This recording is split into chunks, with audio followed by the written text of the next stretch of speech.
जय हिंद दोस्तों, Kuldeep Singh here. Welcome to Sociopedia. यहाँ पे हम लोग सोशियोलॉजी को डीपली एंड एनालिटिकली समझने की कोशिश करते हैं और इसके साथ साथ आपके ऑप्शनल प्रिपरेशन में भी जो है हेल्प करने की कोशिश करते हैं गाइस। यहाँ पे एक इम्पॉर्टेंट क्वेश्चन को मैं आंसर करने की कोशिश करूँगा आज की। और ये क्वेश्चन मैटर ऑफ फैक्ट हर उस एस्पिरेंट के दिमाग में आता है जो कि सोशियोलॉजी ऑप्शनल सब्जेक्ट ऑप्ट करता है फॉर यूपीएससी या अदर स्टेट सर्विस एग्जामिनेशन। और ये क्वेश्चन है कि why sociology as an optional subject is such a sought after subject. ऐसा क्या है इस ऑप्शन के अंदर जो कि बहुत सारे बच्चे इसको जो है ऑप्ट करते हैं एंड कंसिस्टेंटली जो है इस ऑप्शनल से टॉपर निकालते हैं। सो गाइज, इसी चीज़ के ऊपर हम लोग आज यहाँ पे ब्रॉड डिस्कशन करने वाले हैं और चलिए फटाफट से हम लोग अपनी डिस्कशन को करते हैं start. Now as far as sociology optional is concern, कुछ हम लोग ट्रेंड्स हम लोग मैं यहाँ पे आपको बताना चाहूँगा।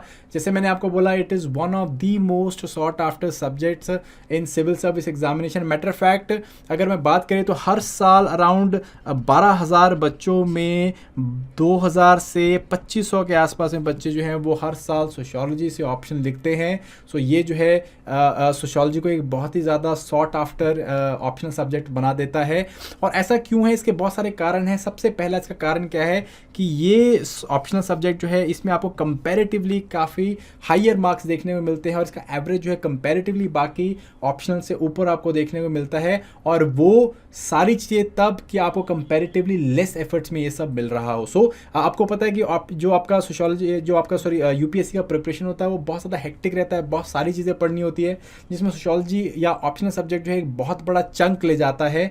सो सोशियोलॉजी जो है कंपैरेटिवली कम टाइम में प्रिपेयर हो जाता है और यहाँ पे कंसिस्टेंटली आपको हाई मार्क्स देखने को मिलते हैं। आप देखेंगे कि ब्रॉडली यहाँ पे 240 मार्क्स लाना जो है बहुत ज़्यादा डिफिकल्ट नहीं होता। एवरेज स्केल जो है 220 से 230 मार्क्स जो है वो आ जाते हैं। और मैटर फैक्ट जो भी बच्चे यहाँ पे क्रैक कर रहे हैं पेपर को सोशियोलॉजी के, they are able to score 280 plus in a very very consistent manner. 260 to 70 to 80 marks जो है बहुत कंसिस्टेंटली ले देते हैं गाइस।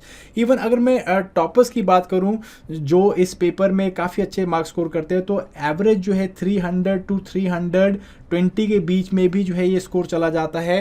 कंसिडरिंग सोशियोलॉजी एक एब्स्ट्रैक्ट सब्जेक्ट है, एक सोशल साइंस का सब्जेक्ट है, उसके होने के बावजूद जो है 300 या 310 का आंकड़ा, 315 का आंकड़ा छूना वो बहुत ही अच्छी और बहुत ही पॉजिटिव बात है। एंड इस चीज़ को जो है ध्यान में रख के जो है बहुत सारे बच्चे इसको ऑप्ट करते हैं। ठीक है जी। अगर मैं बात करूँ रैंकर्स की, तो पिछले 5 सालों में, मैटर फैक्ट 5 सालों में नहीं, बहुत पहले से ही, बट पिछले 5 सालों में हमने कंसिस्टेंटली टॉपर्स को देखा है जो टॉप 10 में आ रहे हैं सोशियोलॉजी ऑप्शनल के साथ। जैसे मैं बात करूँ 2017 में अनु कुमारी जी थे, 2018 में सृष्टि देशमुख जी हैं। इसके बाद जो है इवन 2021 में मैं बात करूँ तो गामिनी सिंगला हैं, रैंक 2 हैं। सो ये सब जो है सोशियोलॉजी ऑप्शन से निकल के आ रहे हैं। अगर आप ब्रॉडली एनालाइज करेंगे तो फर्स्ट 100 रैंक्स में जो है काफ़ी सारे बच्चे जो है सोशियोलॉजी ऑप्शन से निकल के आ रहे हैं। सो अगेन ये बताता है कि ये जो सब्जेक्ट है it is very very relevant and इसके अलावा कम प्रिपरेशन में जो है काफ़ी ज़्यादा इजीली इसको ऑप्ट किया जा सकता है। ठीक है जी। आप सृष्टि देशमुख जी की ब्लॉग को पढ़ लीजिए या फिर अनु कुमारी जी के ब्लॉग को पढ़ेंगे तो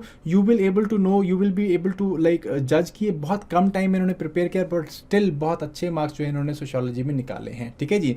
एंड इसके अलावा जैसे इसी से मैं लास्ट पॉइंट पे आता हूँ कि जो नॉन ह्यूमैनिटीज़ बैकग्राउंड के लोग हैं, स्पेशली जैसे इंजीनियरिंग बैकग्राउंड के लोग हैं या फिर उन सब्जेक्ट्स के बैकग्राउंड के लोग हैं जिनका जो ऑप्शन या तो बहुत टफ आता है या कि ऑलरेडी यूपीएससी में दिया हुआ ही नहीं है, तो उन लोगों के लिए सोशियोलॉजी जो है एक बहुत ही ज़्यादा ईजी चॉइस बन जाता है या बहुत ज़्यादा जो है कॉमन चॉइस बन जाता है, क्योंकि मार्क्स अच्छे आ रहे हैं और जल्दी जो है बहुत ईजीली या बहुत छोटे टाइम में प्रिपेयर हो जाता है। सो फॉर दैट रीज़न जो है आपको सोशियोलॉजी ऑप्शनल काफ़ी ज़्यादा ट्रेंड में देखने को मिलता है। Now another thing why it is so popular amongst students who are taking this optional subject, apart from number तो निकल के आ रहे हैं, बट ऐसा क्या चीज़ है ऑप्शनल सब्जेक्ट में जो कि बहुत सारे बच्चे इसको ले रहे हैं। सो सबसे पहली चीज़ जो है वो है कि नेचर ऑफ दिस सब्जेक्ट। ठीक है जी। अगर आप सोशियोलॉजी को देखेंगे तो sociology is nothing but the science of society. एक सिस्टमैटिक जो है साइंस है जिसमें हम लोग सोसाइटी और उसके जो इंस्टीट्यूशंस हैं उनको समझने की कोशिश करते हैं, हम लोग नॉर्म्स एंड वैल्यूज़ को समझने की कोशिश करते हैं और इंडिविजुअल के ऊपर उसका इफेक्ट समझने की कोशिश करते हैं।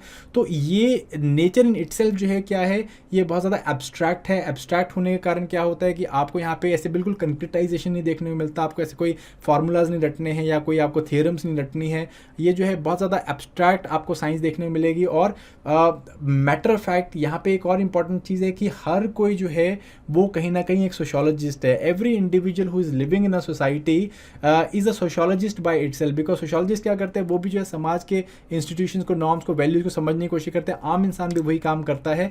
सो यहाँ पे जो है आम इंसान या फिर हम लोग जो हैं वो क्या है, वो इस सब्जेक्ट को बहुत ईजिली समझ सकते हैं, रिलेट कर सकते हैं। फॉर इंस्टा अगर मैं बात करूँ सोशल स्ट्रैटिफिकेशन की, तो भाई ये चीज़ जो है हम लोग बचपन से देखते आ रहे हैं। या फिर जेंडर डिवीजन ऑफ लेबर देखते हैं हम लोग, gender based division of labour देखते हैं, या सेक्सुअल डिवीजन ऑफ लेबर इसे हम बोल सकते हैं। तो ये जो है हम लोग बचपन से देखते आ रहे हैं। इस करके क्या है कि हम लोग इसके साथ रिलेट इजीली कर सकते हैं और ये बहुत जल्दी जो है क्या होता है, ग्रास्प किया जाता है। तो ये सब्जेक्ट जो है इसके कारण काफ़ी ज़्यादा लाइक पॉपुलर हो जाता है। इसके अलावा you will also find that जो लर्निंग है वो बहुत ज़्यादा ईजी है।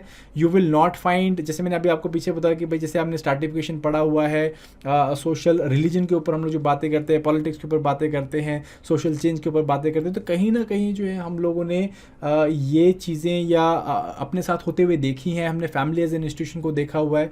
तो all these things help us to understand the subject better. And इसके साथ जो है we don't require any kind of prior skill, कोई ऐसा प्रायर स्किल अपने को नहीं मांगता, क्योंकि यू विल नॉट लाइक जैसे हमें केमिस्ट्री पढ़ी नहीं होनी चाहिए या फिर हमें लाइक मेडिकल साइंस नहीं पढ़ी होनी चाहिए या कोई भी इस तरह का सब्जेक्ट उठाओगे तो वहाँ पे जैसे आपको प्रायर स्किल नहीं चाहिए होता। जैसे कंक्रीट सब्जेक्ट हो गए आपके, जैसे ज्योग्राफी की लगाओ, तो here you do not require any specific skills and still आप जो है इस सब्जेक्ट को काफ़ी अच्छे से पढ़ सकते हो।